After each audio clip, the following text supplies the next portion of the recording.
In psychology, there's a feature of your brain called the hedonic treadmill. And the hedonic treadmill is like you're running towards a goalpost, and when you finally reach the goalpost, you set the goal even further back. So you have to continue running. And then when you reach it again, you keep setting it, you keep setting it. The times that you actually reach the goal, you actually celebrate for only like a few seconds, and then you just set it back again.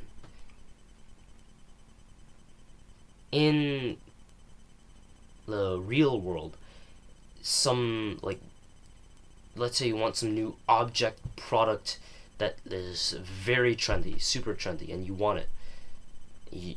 And you're so dissatisfied with your own life right now. But then when you finally get it, oh yes, yes, I'm so happy. For only a few days. And then my happiness goes back down again, and I'm just dissatisfied, wishing for the next material success, and wishing for the next object. And this shows that only having the result in your possession doesn't make you happier. So here's an actionable step. If you're at home right now, or if you're someplace else and you have like some water with you, grab your water. Like, you grab a cup, I have my water bottle here, and really look at it. And you'll realize that African people, like, there are people in Africa who have to drink water that is dirty, that has a bunch of parasites that'll get them sick. They get like cholera and dysentery. They still have to drink that, and they wish that they had water like yours, because they would get less diseases. Except you're the person who has the water, who has the thing that they have, and yet you're still unhappy. If you just teleported an African kid to your place right now and he like started drinking your water, he would drink with a smile. But when you drink, you don't even notice it. And again, this goes to show that only having the result in your possession doesn't actually make you happier long term. Of course, there's other stuff like gratitude, but this is not really the point of the video. So it's not actually about having the result in your possession. It's actually about making progress and moving forward, not just being there from the start. It's like the softer, weaker, feminine stuff that they always tell you. Oh, it's about the journey, not the destination. Yeah, exactly. It is about the journey, not the destination. And this is what's called your masculine energy. For men, we have lots of masculine energy. For women, it's different. They have feminine energy, which is not the same. But as a man, you have masculine energy, and your joy and happiness in life comes from hard work, from making progress and moving forward. So masculine energy is basically, you're at a point A and you have a point B that you want to move to. Happiness is actually not you being at point B right now. It's when you're at here, having the new object. This doesn't actually make you happy. What makes you happy is you're at point A and you do certain things that move you towards point B. It's not the position in space that you're in. It's actually the movement towards something. It's about making progress and moving forward in life. That's what makes you happy. Not being at the goal, not having the result in your possession, but moving towards the result. So what is hard work, and how can we use masculine energy to actually make us happy? Hard work is doing something that moves you towards a goal, and it usually involves some sort of pain and discomfort. Hard work is some work that you do to move towards a goal that you just, even if you don't want to do it, even if you hate doing this work, you're still doing it anyways. That's hard work. That's also what's called discipline. It actually reminds me of this one time, I'm actually in my classroom and I'm at like one of the back tables with my friends, and we have this task that we have to do in math. Usually my friends, they're not like me, and they're probably not like you. I don't say that to be arrogant, it's just the truth. They're basically, I meditate every single day, which means my focus is top notch, and I read books, and my friends, male friends, they're so distracted. We have like a paper in front of us that we have to do, like finish up the assignment. You have to like write the thing down, and then they're just sitting there talking to each other. Oh yeah. Actually, you want to know what happened to me over the weekend? So there was this guy that I talked to, and I actually talked to Luke Davidson. They told conversations like that, even when there was some work that was clearly in front of them. And one time I really wanted to focus, because I notice every time that I'm like working beside them, they're just next to me, I'm just so much more like scatterbrained, unfocused, etc. And so what I did, I moved away from the table. I said, they're like asking me, yo, come on, come back. And I'm like, nah, I'm just gonna focus on the work, and then once I'm done, then I'll come back. Alright, see you. And I'm sat down at a table by myself, I'm doing the work, and I'm actually really focused. I'm like doing it. And eventually I reached the last question, and I handed it in to the teacher. Oh, Buffy, wow, you did that pretty quickly. And then I look over to my friends. They're still talking. And then I go over to them, I check over, and I actually talk to them. And I notice they're barely finished the first question. That's insane. And, afterwards, when the teacher gave us our grade back sometime later, I got a 4, which is like the basically perfection in my grading system. It's the highest possible grade that you could get. And my friends, they got a 2, which is, in my opinion, absolute failure.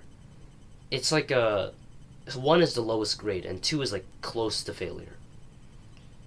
Not like muscle, guy, I'm close to failure. This is like actual like academic failure, in my opinion.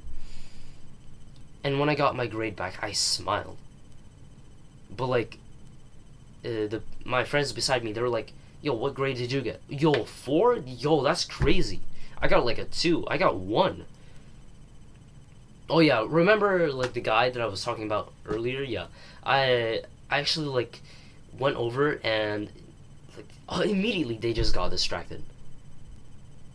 And then the reason I'm telling you this story is because when I think back to that, it made me realize 2 things. One, when I was away from my friends and I was actually isolated, just focused on my work, I actually felt quite at peace. When you're doing the hard work, it might be uncomfortable and painful, but at the same time, it's actually kind of relaxing. Especially if you're really focused, you're really lasered in on this writing task. And it was like, honestly, it was like kind of confusing what we did, but I actually quite enjoyed it. And then two, after we did the after we got the grade back, I felt really happy. I thought back to the time, like days ago, when I just sat down and sacrificed in order to actually get this grade of 4. And I just thought to myself, damn, I'm really grateful that my younger self sacrificed just for me, for my grade.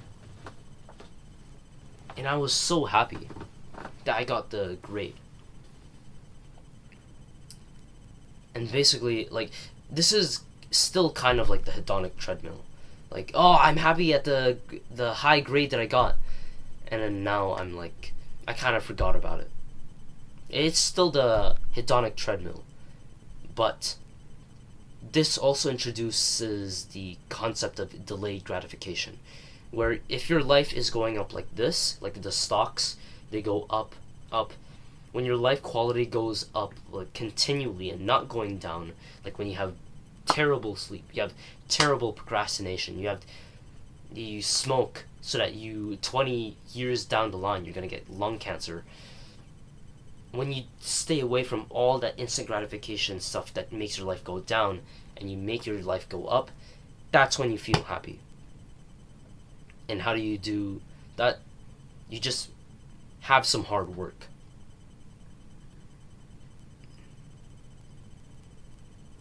So this really taught me two things.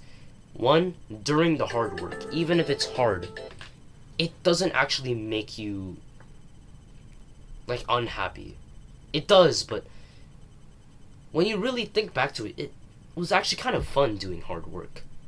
And then two, you're going to feel happy after the hard work. So during the hard work and after the hard work, you'll still feel happy.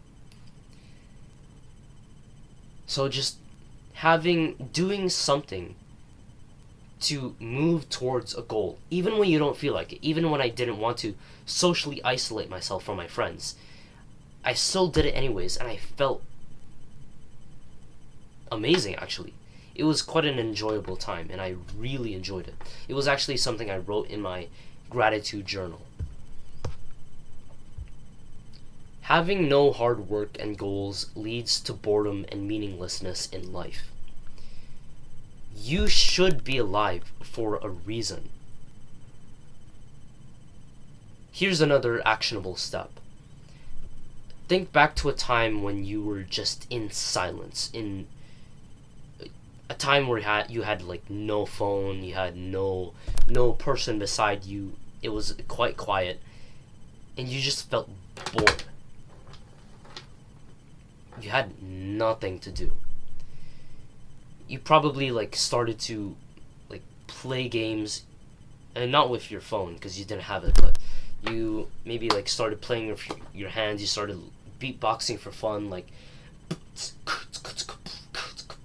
like that kind of thing. It goes to show that your brain, it craves hard work and stimulation. Because it's just boring to live life without something to do. It's not just experiencing life, it's actually working in life, doing things in life. So then, how do you actually work hard? And this is like the final actionable step that I'll give you. This is like the 3-step guide to actually how to work hard properly so that you can actually achieve happiness in life. And understand, by the way, your mindset is, I won't be happy when I reach my goal.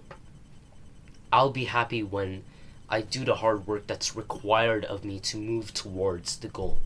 That's your mindset. The first step is to set ambitious goals and to write them down and put them on your wall. The things that are on my wall, they're actually my goals.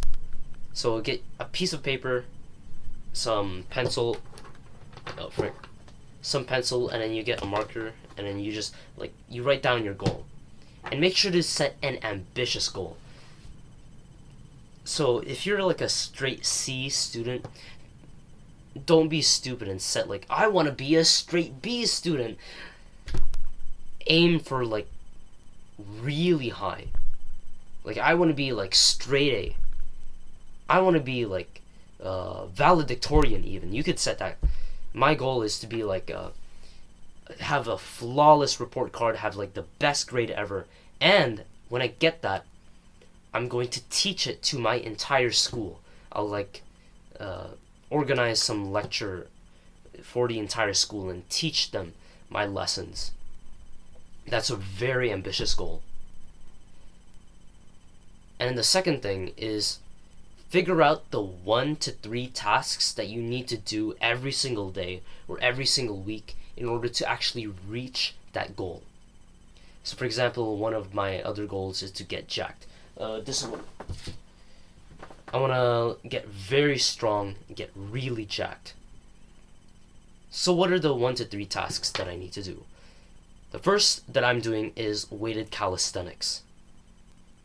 The second is to sleep well, sleep enough hours. And then the third is to bulk, to eat lots of food. And like, yeah, that's it. And make sure not to choose 4 or 5, just maximum 3. And then you can actually write them down on the goal page itself.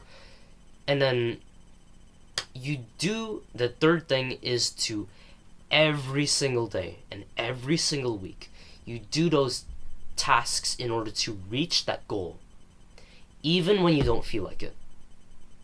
So for example, I remember one time I woke up actually pretty early, and it was time for me to like hit the gym, to go outside and like do some pull-ups and to do some dips.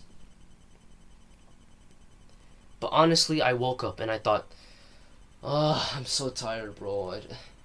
I don't want to go. I could just like do it later in the day, or I could do it tomorrow. No. Do it now.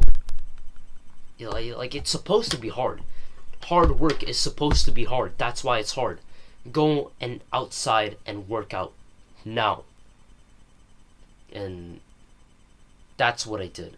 I honestly was like so sleep deprived, and I think I still had a card crash from last night when I ate some sugary dinner, which you shouldn't do. And when I went outside and I like did my workout, I felt so good. I felt so tired and I hated it. Like, I hated having to run to the place to the dip bars and the pull-up bars. But after I finished my workout and I got the burn, which I really did not like, I thought to myself, I'm grateful that I actually went outside and did the workout. I don't actually regret doing the thing.